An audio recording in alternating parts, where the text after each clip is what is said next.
Hello. तर आज बऱ्याचशा दिवसानंतर मला ना ढोकळा खायचं मन झालेलं, म्हणून मी ते लगेच ढोकळा बनवायला घेतला. तर ह्या अगोदर देखील ना मी तुमच्याबरोबर ढोकळ्याची रेसिपी शेअर केली आहे. चला म्हणलं आज देखील सांगते. तरी तिनं मी 2 वाटी बेसन पीठ घेतलेलं, त्यामध्ये थोडंसं सायट्रिक ॲसिड, सोडा, आणखी मीठ घालून, साखर घालून छान असं मिक्स करून घेतलं.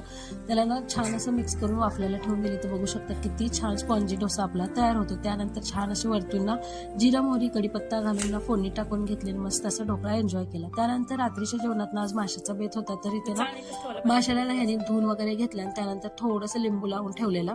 त्यानंतर वरतून आम्ही थोडासा मसाला वगैरे लावतो आणि त्यानंतर ना माशांना फ्रीजमध्ये मॅरिनेट व्हायला ठेवून देतो.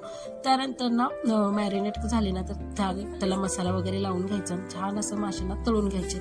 याची रेसिपी काय मी करत नाही, म्हणून तुमच्याबरोबर काही शेअर करत नाही. छान असे मासे सासूबाईनेच तयार केलेले होते. मस्त मी मात्र ताव मारला माशावरती, असा संपवला आजचा दिवस. तर तुम्हाला कसं वाटलं नक्कीच कमेंट करून सांगा. भेटणार नेक्स्ट.